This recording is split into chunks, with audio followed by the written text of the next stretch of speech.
welcome to the Deep Dive. Hello. Today, we're taking a plunge into something pretty chilling, actually. A modern digital ghost story. Yeah, it really tests what we think can, haunt us these days. Exactly. We're unpacking this specific story. Came from a horror podcast all about an app, seemingly totally innocent. Uh-huh. Until it's not. But it turns terrifying. So our mission is kind of figure out why it's so unsettling. And what it tells us about, well, our relationship with tech, right? Those blurred lines between digital and real. Yeah. You're going to get, I think, a really fascinating angle on modern anxieties here. It's a memorable one. And what's so interesting is how it's not just scary, it's like an allegory. Right. It's less about a literal ghost, maybe, and more about how vulnerable we make ourselves with our devices. The permissions we grant without thinking. Exactly. Clicking agree. We don't always know what door we're opening. Which brings us right to the start. It kicks off with just pure curiosity. Pretty much standard. Our main character is Nina, college sophomore. She's scrolling late at night, in one of those Reddit-style forums. We've all been there. And she sees this post. Knock app, dare to download. So mundane, isn't it? It is, but that's the hook. The description was vague, just enough to grab you. What does it say? Something like, a haunted experience, not for the faint of heart. Will you answer when it knocks? Ooh, okay. It taps right into that modern thing, digital mystery, online dares, challenges. The thrill of the unknown, but supposedly safe behind a screen? Precisely. It's like the perfect bait for our curiosity. So naturally she downloads it. Of course. And the app itself. Super simple at first. Black screen, a digital door, and text that says, knock 3 times to begin. Deceptively basic. And she does it. Knocks 3 times on her phone screen. Just like that. Seems harmless, right? That simple action. But that's the trigger. Because that very night, Yeah. the digital knock becomes real. Yeah, this is where it crosses over. She hears actual knocking. Not from the phone. No. From her dorm room door. Solid wood door. And that's the first real shock, isn't it? The screen bleeding into reality. It's immediate and deeply unsettling. So she checks, obviously. Looks through the people, opens the door. Yeah. Nothing. Empty hallway. She kind of laughs it off, Yeah. Thinks it's just weird timing, a coincidence. You would, wouldn't you? Try to rationalize it. But then she looks at her phone. At the app. And it's changed. Yeah. The digital door on the screen, it's open now. Oh, wow. And the text underneath just says, 1 step closer. Chilling. So the app is confirming the real world event. Right. The rationalization starts to crumble right there. It's not just in her head. That's the hook. It actively undermines her sense of reality. Is the app causing it? Or just reflecting it? It messes with your head. It wasn't just once. No, it escalates. The next night, the knocking is back. Louder this time. Okay. And this is where it gets really, intensely creepy. It's coming from her window. Her window. But she's on The her... third floor. Oh, come on. No way. Yep. Knocking. On her 3rd floor window. Psychologically, that's a massive invasion. Yeah. Your room, your safe space. Gone. That feeling of safety is just shattered. The threat isn't just digital anymore, it's physical, and it can apparently reach you anywhere. It's inescapable. So she panics. Calls campus security. Makes sense. But by the time they get there, nothing. Of course. And the app. Updated again. Now it shows little footsteps walking away from the door icon. No. And the message. Now we walk with you. Ugh. That's awful. It's And- becoming this constant presence. You can just feel her world getting smaller, can't you? It's starting to affect her mentally, physically. How so? Well, she starts feeling like she's constantly being watched. Seeing shadows, the corner of her eye. Her vigilance, paranoia setting in. Totally. Things get weird visually, too. In class, professors' faces apparently start blurring. Ooh. And she catches her own reflection, like in a window or something, smiling back. Yeah. But for too long. It's not quite her.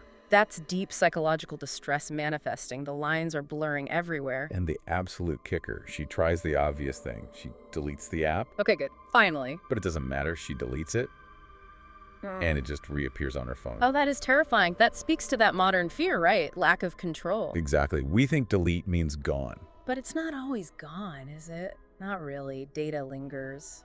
This story just weaponizes that fear. The feeling that once you've let something in digitally, maybe you can't ever truly get rid of it. It's a powerful metaphor for things we encounter online that stick with us, whether we want them to or not. So she's desperate now. She goes searching online again, digging deep into forums. Looking for anyone else who's experienced this. Right.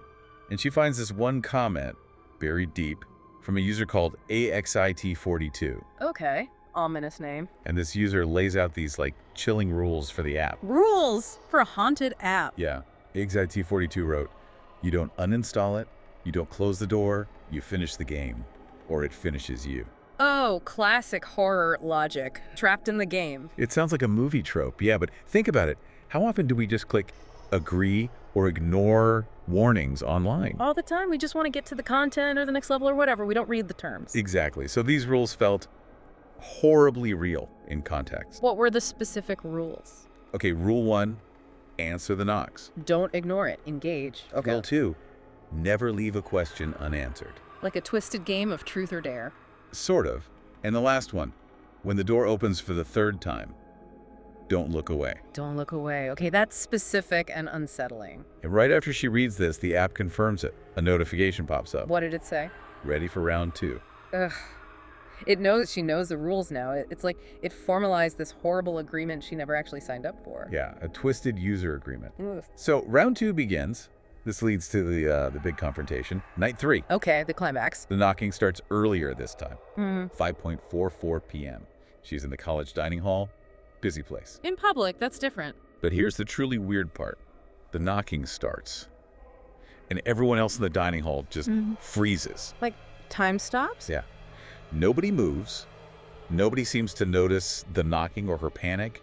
The whole world just pauses around her. That is incredibly isolating. Surrounded by people, but utterly alone in the terror. It speaks to that private nature of digital fear, maybe. It's happening to you through your device, even in a crowd. Yeah, no one else can see the ghost in your machine. And then, while everyone is frozen, her phone rings. Unknown number. She answers. Right. Has to, right? Rule 1. Answer the knocks, answer the call. Yeah, and this voice just whispers, knock, knock. Oh my God. Nina, she's terrified, shaking, but she remembers rule 2. Never leave a question unanswered. So she has to reply. She whispers back, who's there? Yeah, and? Silence. Yeah. For just a beat.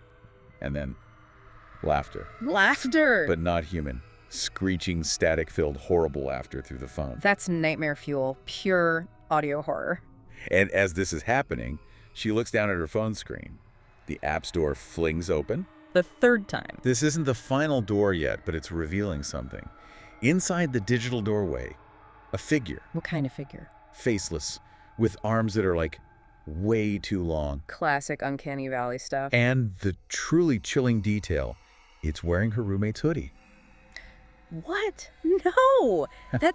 That's incredibly personal. It's taking something familiar, something safe from her life, and twisting it into the source of terror. It's not just a random monster, it's wearing the skin of her reality. That's deeply insidious. And the message on the screen beneath the figure. Let me guess. Something awful. Almost home. Ooh. Okay, the invasion is almost complete. It's psychological, it's physical, it's personal. Which brings us to the final round. The app updates one last time. The final door. Exactly. The message is stark. Final door. Do not blink. Do not blink. Okay, that rule again. Don't look away, don't blink. Nina knows this is it. She runs, locks herself in her dorm bathroom, turns on every single light, brightest place she can find. Trying to fight the darkness, literally. She's just waiting, and her phone starts vibrating. Violently, like it's gonna break apart. The source of the terror is physically self-destructing, almost. The screen cracks, but the app is still there. The final door on the screen opens.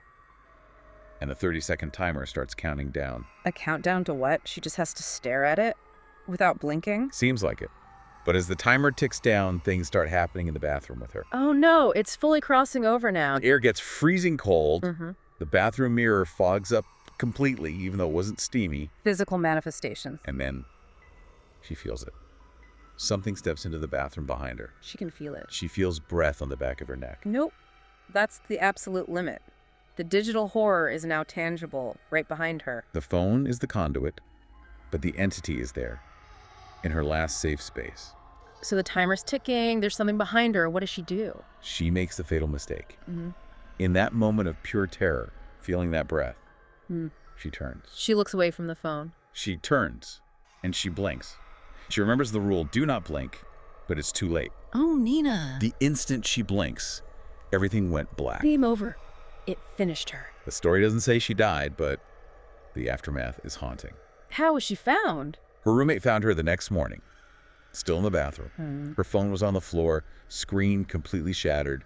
Nina herself, her eyes were wide open, just staring, Oh, God. and she was whispering over and over, just knock, knock, knock, knock, knock, knock. Completely broken. The story says she was never the same again. That constant whisper, it's the horror echoing. A chilling end. It really drives home the potential for, well, psychological destruction from these kinds of experiences, real or metaphorical. And the app, the Knock Knock app itself, Let me guess. Vanished? completely wiped, erased from servers, devices, forums. It never existed. No trace. The perfect digital ghost. Leaves no evidence. But there's one last little sting in the tail. The story warns that Yeah. sometimes. On certain phones, late at night, you might hear a faint knock, a notification sound you don't recognize. Oh, lovely. And the final instruction is clear. And if you do, don't say who's there, because once you let it in, it never leaves. Wow. Okay. That lingers. So this whole deep dive, it really shows how modern horror is tapping into anxieties that feel very, very real, doesn't it? Absolutely. It's about technology's grip on us. The Knock Knock app isn't just a spooky story about software. Right, it's more than that. It's an allegory, like we said, about how easily our curiosity, especially online, can lead us down paths we can't back out of. Opening digital doors we really can't close. And blurring that line between the virtual world and our actual physical peace of mind. The psychological impact is huge when those boundaries collapse. So for you listening, what does this all boil down to? This story really makes you think about the trust we put in these little devices we carry everywhere. And the permissions we grant, often without a second thought. What are we really agreeing to when we download something new? It makes you question how all these digital interactions, even the mundane ones, might be, subtly changing how we see reality, even without a literally cursed app. Yeah. Which leads to maybe the final thought to leave you with. Go for it. In a world where our phones feel like extensions of ourselves, like extra limbs almost, what does personal space even mean anymore? Good question. And how vulnerable is that space, really, to invasions that start with just a simple tap on a screen? Think about that next time your phone buzzes unexpectedly or the screen lights up in the dark. What door just opened?